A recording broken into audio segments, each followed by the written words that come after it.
Kembali belajar bahasa Indonesia. Baik,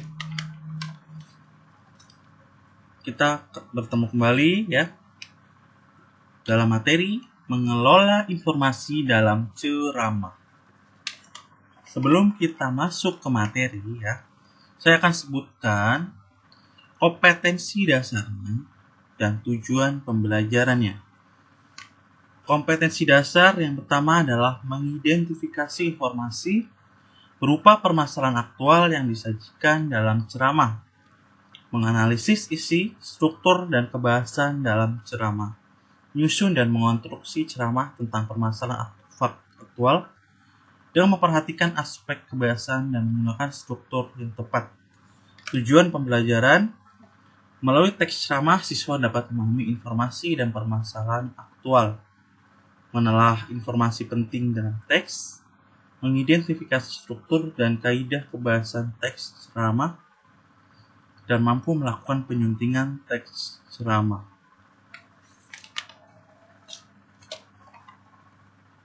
Baik, ceramah tidak berbeda jauh dengan pidato. Nah, ceramah biasa disampaikan pada acara tertentu, ya kan? Misalnya kegiatan di sekolah dan penyuluhan di kantor atau masyarakat. Nah, ceramah itu berisi suatu hal atau pengetahuan. Dalam ceramah ada sapaan, salam pembuka, pernyataan puji syukur, lalu isi, kesimpulan, penutup, dan salam penutup. Ya. Dapat kita simpulkan yang dimaksud dengan ceramah, ya. Yang dimaksud dengan ceramah adalah pembicaraan di depan umum yang berisi penyampaian suatu informasi, pengetahuan, dan sebagainya. Menurut Kamus Besar Bahasa Indonesia, ya, ceramah adalah pidato oleh seseorang di hadapan banyak pendengar mengenai suatu hal, pengetahuan, dan sebagainya. Ya. Akan tetapi, isi ceramah lebih bersifat khusus jika dibandingkan dengan pidato. Nah, secara umum pengertian ceramah adalah kegiatan menyampaikan sesuatu kepada orang lain, ya, dengan maksud agar orang yang mendengar ceramah, ya, mengetahui dan memperoleh sesuatu yang berharga dari isi ceramah yang disampaikan.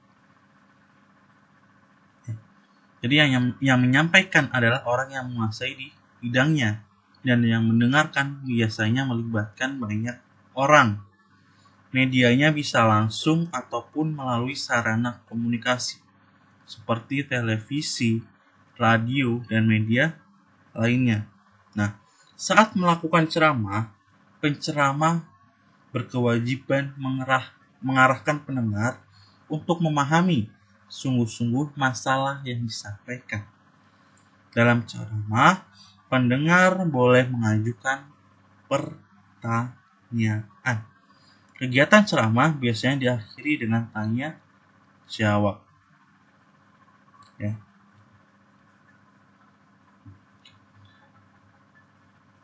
Fungsi dari teks ceramah adalah berfungsi untuk menyampaikan informasi atau edukatif yang berupa pengetahuan kepada khalayak, juga untuk mengajak atau meyakinkan, ya.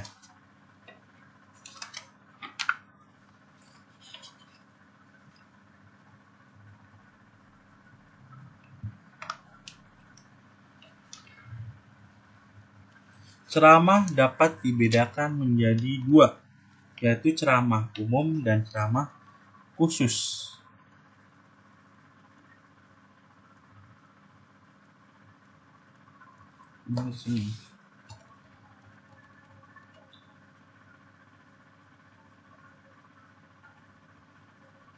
Saya jelaskan sendiri. Ceramah umum adalah pidato, ya, yang bertujuan untuk memberi nasihat kepada khalayak umum atau masyarakat luas. Nah, ceramah umum itu bersifat menyeluruh, ya, tidak ada batasan apapun. baik dari pendengar yang tua maupun yang muda, dan materinya tidak ditentukan sesuai dengan acara. Itu ceramah umum.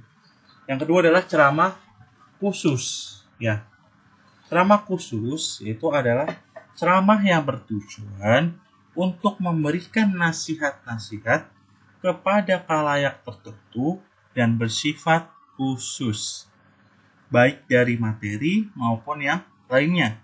Nah, dalam ceramah itu terdapat batasan-batasan yang di ceramah khusus ini. Antara lain kriteria pendengar dan materi harus menyesuaikan dengan pendengar. Seperti itu ya. Oke, kita lihat ada contoh teks ceramah.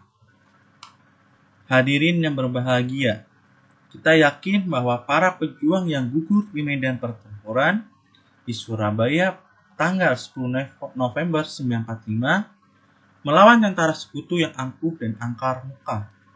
Itu mati syahid. Nah, ini contoh dari contoh teks ceramah.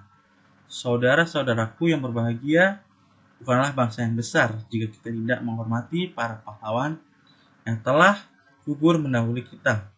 Keberanian dan tekad mereka kita jadikan cermin pemandu yang dapat membimbing kita menuju kepada keutamaan amal dan menyemangati kita untuk berjuang dalam usaha membangun negara dan bangsa yang aman, tentram, dan seterusnya itu. Nah, seperti itu ya.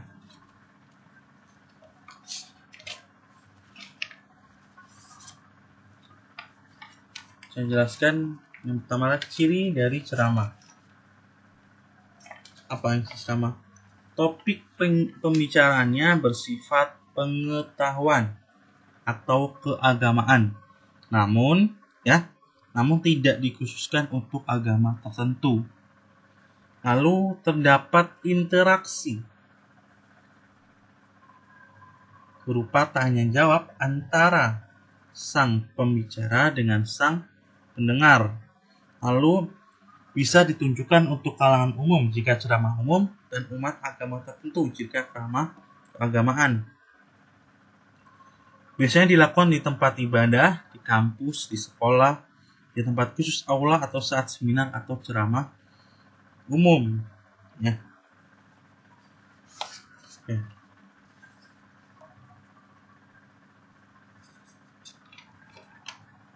Ini kita akan menganalisis ya, strukturnya langsung. Kita lihat ya. Sini ada struktur teks ceramah. Yang tadi disebutkan, ceramah adalah penyampaian suatu informasi di depan khalayak umum atau masyarakat. Nah, dalam berceramah tentu ada struktur ya yang harus kita ketahui agar khalayak umum dapat membuat materi ceramah dengan baik dan benar sehingga para pendengar menjadi nyaman mendengarkannya. Nah, struktur dalam teks ceramah ya ini terdiri dari 3 bagian. Yang pertama ada pembuka, lalu yang kedua isi. Ya. Yang ketiga adalah penutup.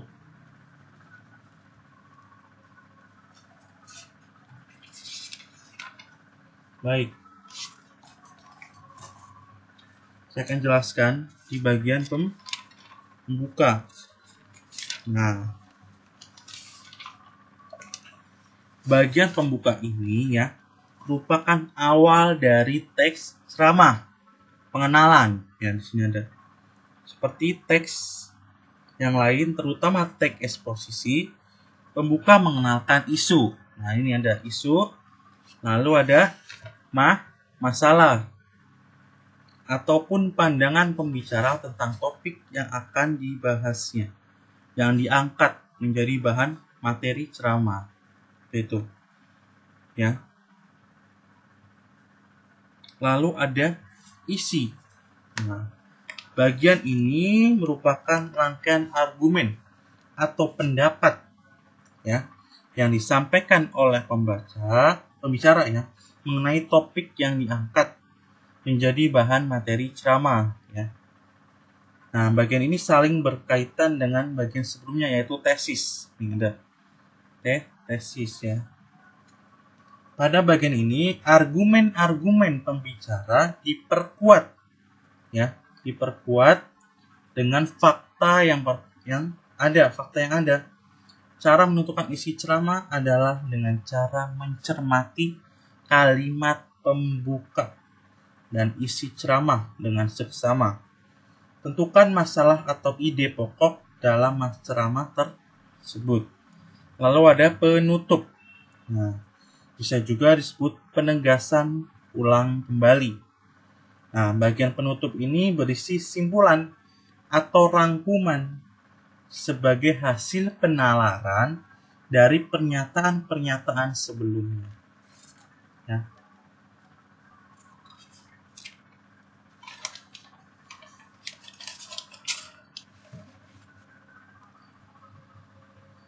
Oke, kita masuk ke kaidah kebahasaan. Kaidah kebahasaan.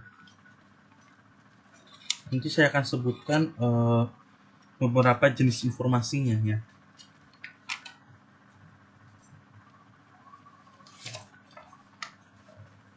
Yang pertama adalah menggunakan kata ganti orang pertama tunggal dan kata ganti orang kedua jamak sebagai sapaan.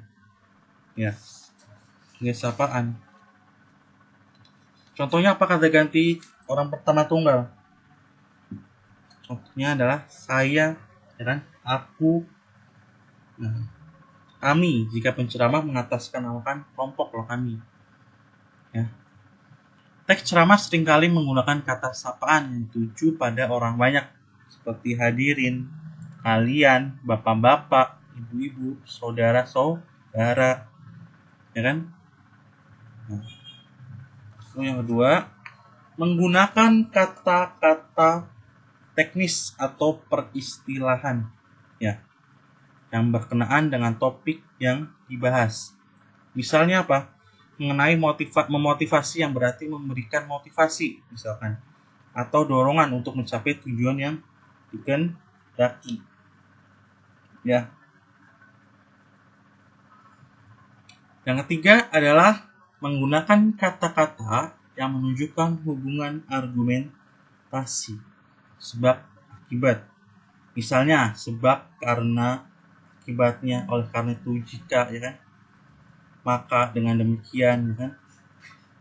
Selain itu, dapat pula digunakan kata-kata yang menyatakan hubungan temporal ataupun perbandingan, pertentangan, seperti sebelum itu, kemudian, pada akhirnya, sebaliknya, berbeda halnya, namun, ya. Lalu keempat, menggunakan kata kerja mental, kata-kata kerja mental, ya, seperti memprihatinkan, ya kan, diharapkan, mengagumkan, memperkirakan, menduga, ya, berpendapat, berasumsi, menyimpulkan, itu contoh kata kerja mental.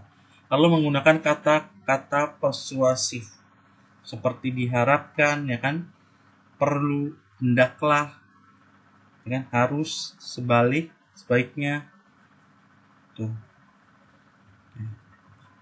Ya, kaidah kita sudah bisa ya.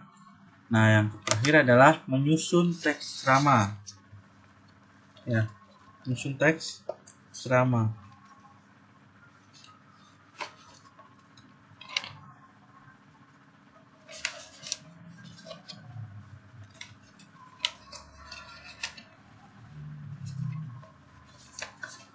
Menyusun atau mengonstruksi teks ceramah. Ya.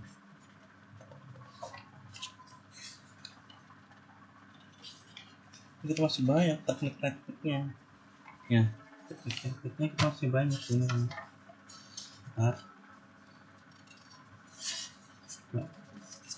Cari software juga.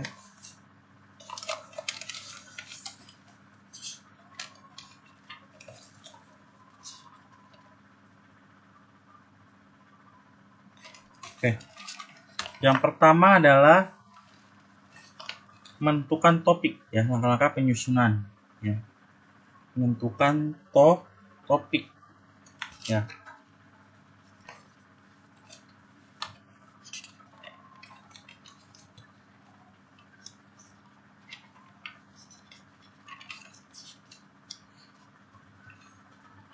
Nah, beberapa topik yang dapat dijadikan bahan ceramah adalah pengalaman pribadi, lalu ada hobi dan keterampilan, pengalaman dalam pekerjaan, ya kan, pelajaran sekolah, kuliah, itu bisa. Nah, ceramah itu memerlukan tema atau topik yang sesuai dengan latar belakang pengetahuan, ya, dan permasalahan yang aktual. Jadi tema merupakan pokok pikiran atau dasar cerita yang sangat penting dalam sebuah teks ceramah. Jadi sebelum membuat teks ceramah, tema harus sudah ditentukan terlebih dahulu. Lalu ada merumuskan tujuan ceramah. Ya, tujuan ceramah itu ada secara informatif. Tuh ada. Ya kan, informatif, memberitahukan, lalu ada mempengaruhi, persuasif, dan menghibur, rekreatif. Tujuan umum ceramah, nah itu di tujuan umumnya. Lalu ada tujuan khususnya. Tujuan khususnya kita lihat. Nah, tujuan khusus ialah tujuan yang merupakan rincian dari tujuan umum. Ya, tujuan umum ini lebih informasional, lebih jelas dan terukur dalam pencapaiannya. Ya. Lalu yang ketiga, menyusun kerangka ceramah. Jadi kerangka ceramah ini merupakan rencana yang memuat garis besar materi yang akan diceramahkan. Ya.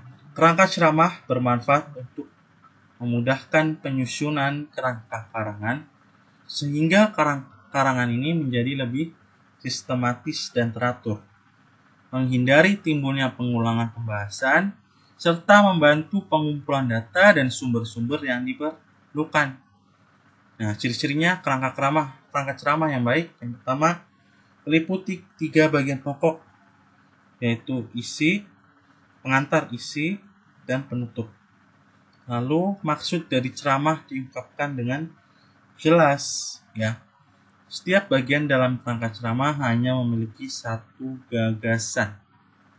Lalu bagian-bagian dalam kerangka ceramah harus tersusun secara logis, ya. Lalu menyusun ceramah berdasarkan kerangka. Mengembangkan kerangka menjadi naskah secara utuh dan lengkap ceramah. Ya. Perlu ada pemahaman dan penghayatan, yaitu mengkaji bahan secara kritis, ya kan? Lalu meninjau kelayakan bahan dengan khalayak audiensi. Lalu meninjau bahan yang kemungkinan menimbulkan pro dan kontra. Lalu menyusun sistematika bahan ceramah. Yang kelima, menguasai bahan ceramah berdasarkan jalan pikiran yang logis. Lalu menyampaikan hasil suntingan dengan memperhatikan struktur kebahasaan. Jadi penyuntingan tidak hanya berkaitan dengan ejaan ataupun dengan penulisan kata. Penyuntingan juga berkaitan dengan susunan kalimat dalam paragraf dan susunan paragraf di dalam keseluruhan teks. Hubungan kalimat dengan kalimat harus padu, saling berhubungan.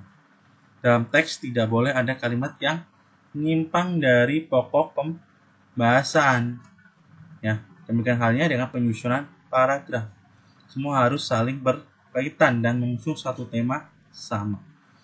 Penyuntingan bertujuan untuk menyempurnakan atau untuk mengurangi kekeliruan yang mungkin terjadi dalam suatu teks. Oleh karena itu, seorang penyunting setidaknya harus mengetahui cara penulisan karangan yang baik. Itu harus tahu seorang penyunting. Yang kedua adalah memahami masalah yang dibahas dalam karangan itu, serta memahami aturan-aturan kebahasaan, seperti masalah ejaan dan tanda baca. Nah, langkah-langkahnya adalah penyiapan teks ceramah yang akan disunting ya. Lalu penyediaan bahan-bahan pemandu penyuntingan seperti pedoman ejaan bahasa Indonesia dan kamus. Selain itu, bahan tersebut harus disesuaikan dengan karangan yang akan disunting. Kalau itu berupa naskah ceramah, bahan pemandunya adalah buku tentang teknik penulisan ceramah. Lalu ketiga, mencermati bahan suntingan secara cermat, baik itu berkenaan dengan cara penyajian isi maupun bahasanya. Yang keempat adalah memperbaiki kesalahan yang terdapat dalam bahasa suntingan. Bahan suntingan secara benar, dengan berpedoman pada sumber-sumber yang dapat dipercaya. Ya.